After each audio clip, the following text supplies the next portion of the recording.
There's a delight for each other that, you know what, they've done well, we've done well. And it's very much a togetherness. It's like, you know, we are part of something. And that's how you win together. things. Yeah. That's how you win things. You can't have individuals.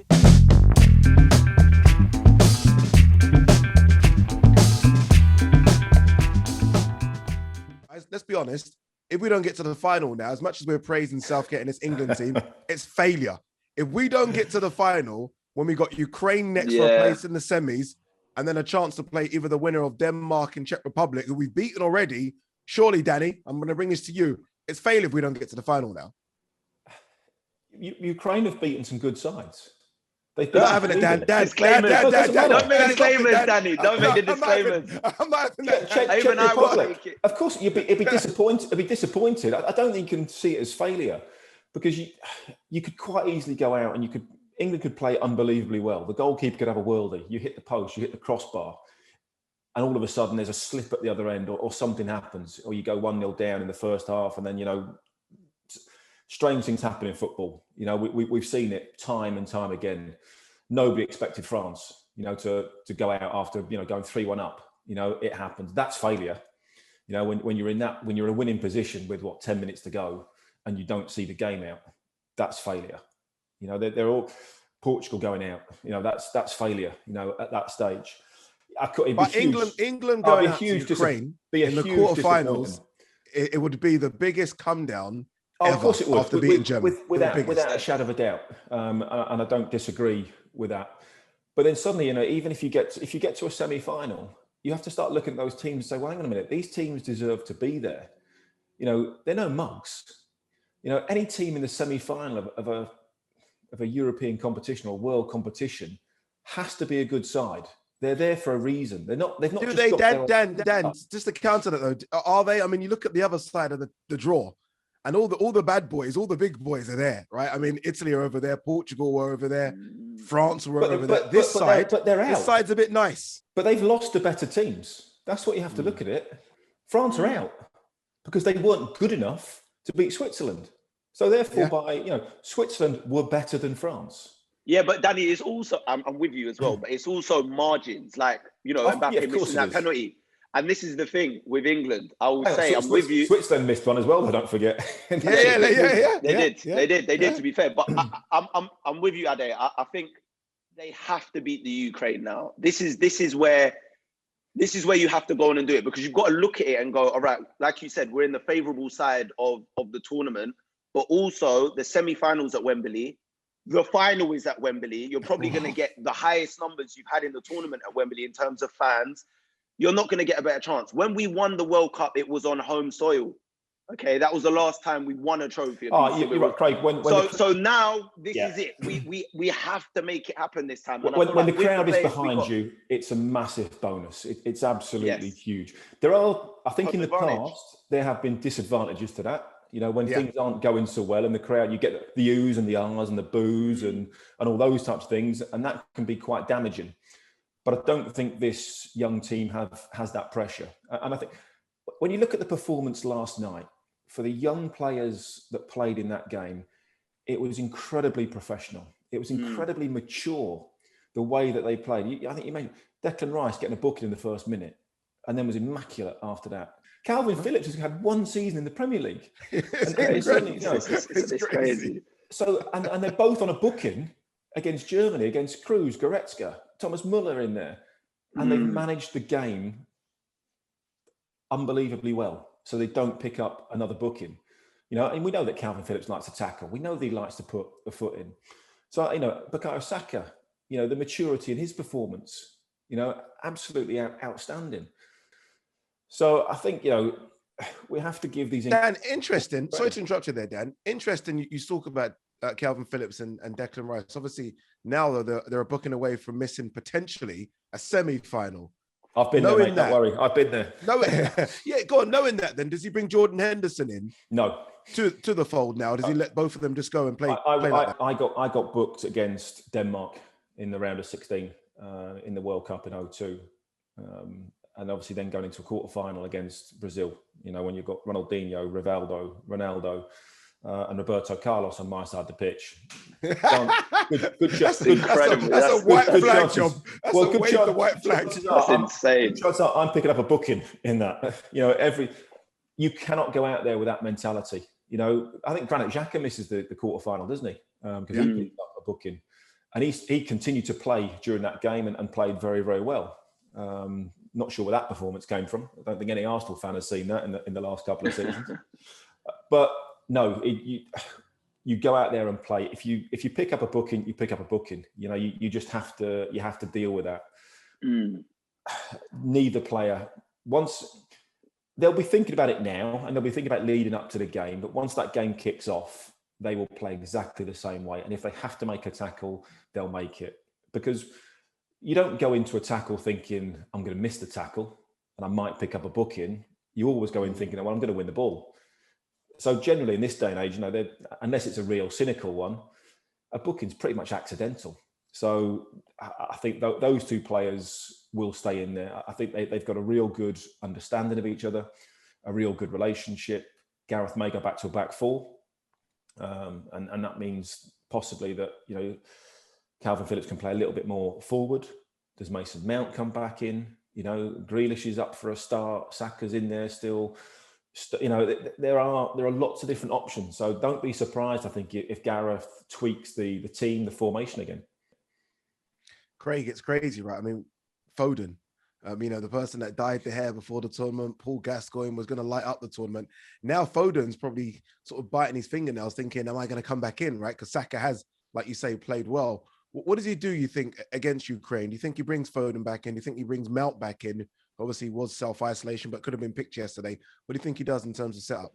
So if we're talking Southgate, we put our Southgate hat on. I do think he will go back to a back four for this particular game.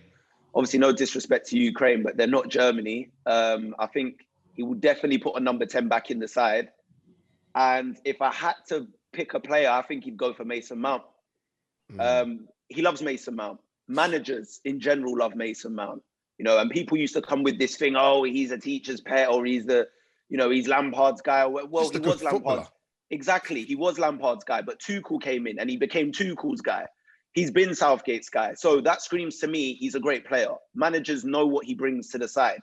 You're going to get on the ball, you're going to get quality, you're going to get work ethic. Off the ball, you're going to get quality, you're going to get work ethic from Mason Mount. And I'm a big fan of Foden. I'm a big fan of Grealish. These players are exciting. They dribble, they take it to players, they create things. But in tournaments, you need efficiency. And Mason Mount proved that in the Champions League, in the final when he got the assist as well. And I feel like Gareth Southgate knows that. He knows what Mason Mount brings to the team. He knows, regardless of the occasion or the opposition, Mason Mount's going to give him his all. And I can see Mason Mount coming back into this side. I do think he may switch Saka, potentially. He may switch Saka for a Foden. I think if anyone's going to lose their place, it could be Saka. And he played well. He looked a little bit emotionally drained, didn't he, Craig? I think, in the second half. He looked frustrated at times as well. I think for such a young player to play well in the last game and then, have such a great first half and the occasion, and obviously, more fans never back in and against Germany and, playing well, emotionally, that's hard. And that is really, really tiring. And he worked his socks off. So I think Craig's right. Again, that's not because he's played badly. And it's like when you listen to Mourinho, players can play great, but you just change them. Simple as that. You have to mix it up. Position. But also, Ukraine play 3 at the back, 5 at the back. Do you not think, Shevchenko's sort of sat in his office now, or wherever he is, in his hotel room, whatever he's doing, thinking, oh, wow, how am I going to deal with this England side? What formation are England going to play? How am I going to combat that? Look at all the players that they've got. Oh, I might have to go really defensive, because if not, we could get ripped apart. Because look at the players that they have. So let's look at it from the other side of it. Ukraine, I mean, they must not panicking, but they're probably thinking, well, we're grateful to be here at the moment. We've squeaked through. Oh, we don't really want to play England because they could really hurt us. And I think we sometimes forget about that. Even Germany last night would have been thinking, oh, I'm not, this is not really the game that we wanted. We don't really want to, we know about the history, but we don't really want to play England because they're a good side and they've got good players in. And I think we forget to look from the other side of the coin sometimes. Very quickly, gents, look, some massive teams still left in the tournament. So Italy is still there and on this ridiculously long unbeaten run. Spain have started to click. 5 goals in the last 2 games, and everyone said Spain can't score. They scored 10 goals in 2 games. Belgium are there as well. If Hazard and De Bruyne are fit, they're a threat. Are England favourites because of the fact that the semi-final and final will be at Wembley? So look, fingers crossed we get past Ukraine. Should England be labelled as favourites now, or should we still be looking at the other teams? I think it was interesting when Gareth spoke about this, wasn't it? He said, "Yeah, we are favourites because the bookies don't want to take a massive hit." Well, the bookies in this country are made as favourites. That's for sure. I think when you look at the other side of the draw, you look at the Italy-Belgium tie, and you have to think whoever comes through that should make the final. Will be in the final. I'd be very, very surprised if that doesn't happen. And then England on the other side, yeah, why not? But then you're going up against Italy. You're going up against Italy. Or Italy. Let's imagine now. Let's throw it forward, and it's Italy, Belgium in the final. Again, it's a little bit like last night. It's a toss of a coin game. You know, it's whoever gets it right on the night. It's whoever keeps it the tightest. You know, and when you're looking at Italy with, you know, Bonucci and probably Chiellini will be fit by then, they're not going to concede many goals. England don't concede many goals. Equally, if it's Belgium that get through, they can score. You know, they've got players that can hurt you and go through that. Whether Kevin De Bruyne might not be fit or Eden Hazard's not been that great. You know, De Bruyne is more of a key for them. Yeah. But either of those in the final would be a very, very difficult game still.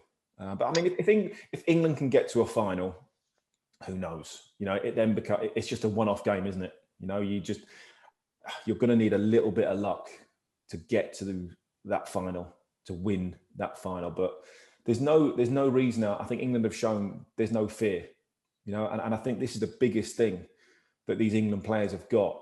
They've gone out last night under all the pressure, all the scrutiny, and they performed unbelievably well. And they were calm and they were mature, even though they're pretty much inexperienced, or a lot of those players are inexperienced. So I think now there will be a belief. But listening to Gareth this morning and last night, press conferences, yeah, you know, enjoy last night.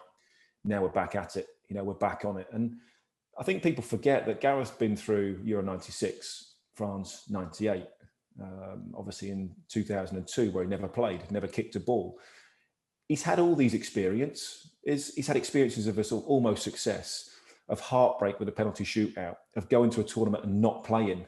You know, he's been involved in all of this. So I think he's using all that and just going about his business, making sure that the players are prepared, focused, and have the belief and freedom to go out and play. Just before you go, Dan, you've obviously been in England squads where, quote unquote, the golden generation and the pressure of that team going on to win stuff. Obviously, this now crop of England players have a lot of pressure as well. How will they be dealing with that pressure? Is it just a case of removing themselves completely, obviously, from social media, just sticking with each other? How will they be dealing with it now? I think, again, they're a young side. And, you know, Craig was there in 2018. And, you know, and you've got things that Gareth's been involved in the past. You know, you've got the games rooms, the playing stuff, the relaxation side of it, you know, where, you know, the next couple of days, it's just recovery. You know, Get everybody together. Those players that haven't played, how do we keep them involved as part of the group? You know, playing the silly games, having the darts, the snooker, the pool, the inflatables in the pool, all these types of things, just keeping everybody nice and relaxed at the moment. But there's it's this freedom. And I think Gareth has changed the mentality of the players that actually now it's a chat, go and enjoy it.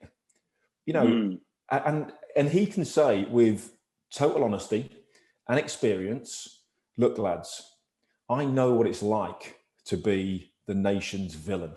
I know what that pressure is like. You know, and he still has to live with that, you know, to this day. But you know what? Go out there and be a hero.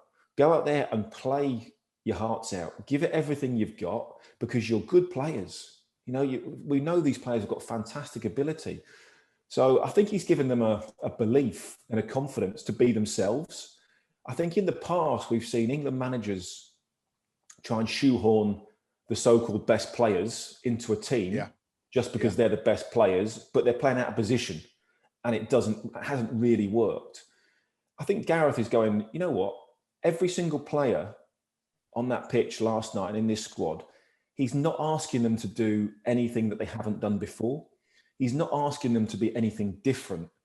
Whereas I think other managers have done that. Sven obviously did it, to a certain extent. Capello, has done it. Roy Hodgson has done it at times. Maybe the Harry Kane thing, taking corners and all that type of thing, not putting the ball in the back of the net.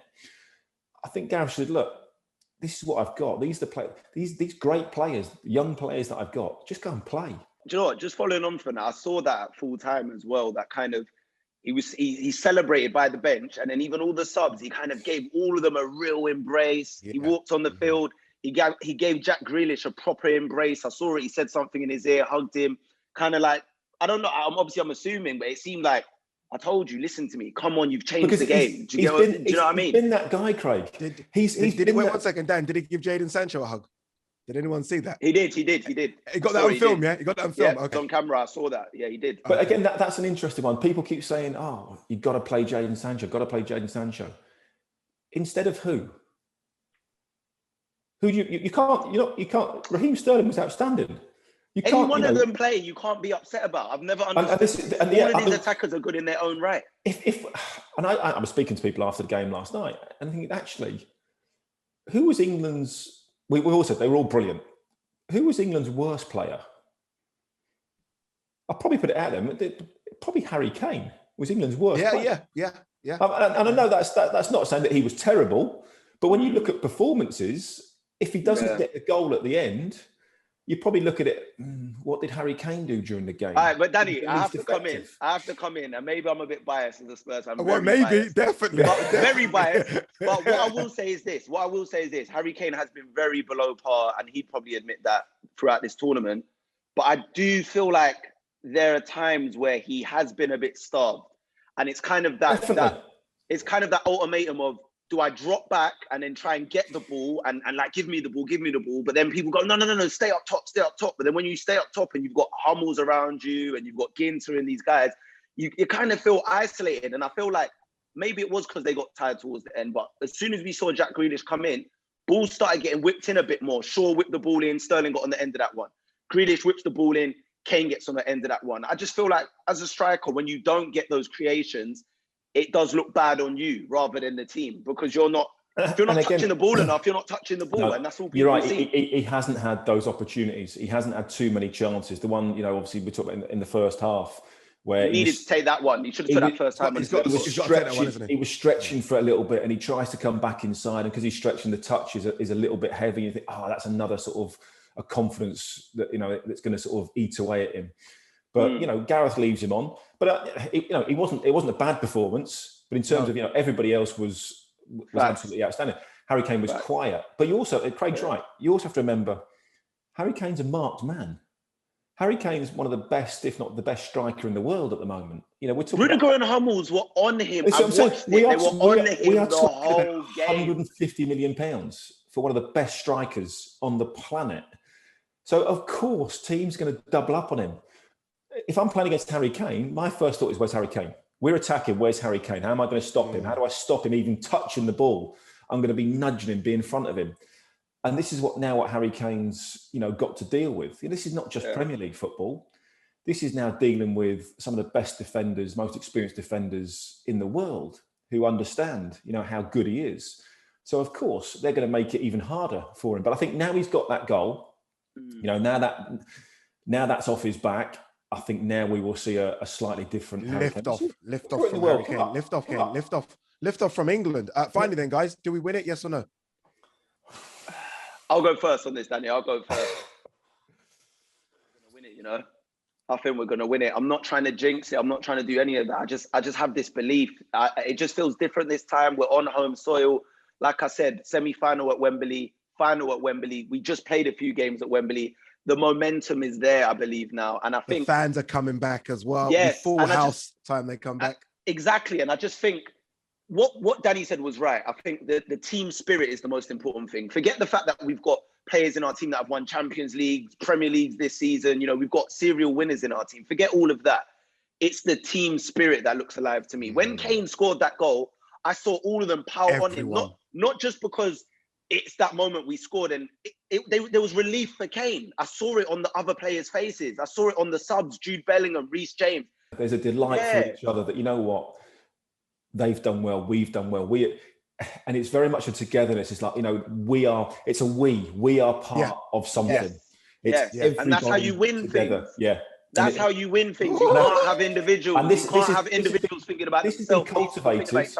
It's been cultivated over a long period of time, you know. And I think when Gareth first took over the 21s, it was like, you know, we need to turn England into a club football mentality. And I go back to when we did a big FA review in 2014. And I think, you know, it was Dyke came out at the time and said, oh, you know what? We are now looking forward with this big plan that we've got for England to get to a semi-final or final in Qatar 2022. And everyone went, what an idiot. And now all of a sudden we're going, oh, hang on a minute. He was bang on. You know, and so this is a culmination of like an 8-year, 10-year plan, which is what Spain did, which is what Germany did. And these young players are not even at their best yet. You know, they've got a long way to go. Foden, Saka, Rice, Mount.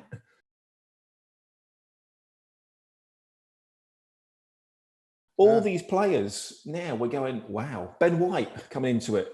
That, you know, this time maybe a bit too early, but another 2 seasons in the Premier League or season in the Premier League is going to be an outstanding player. This is an England team this is not a golden generation by any means yet. You know, this is almost the start of their journey. So the future is very, very bright. But to answer your question, can we win it? Yes. I'm going to say no, so they don't jinx it. And that's the only reason. Because that is the only reason. Because if I say no, we win it, I'm one of those, let's under promise. Yeah, let's under promise, over deliver.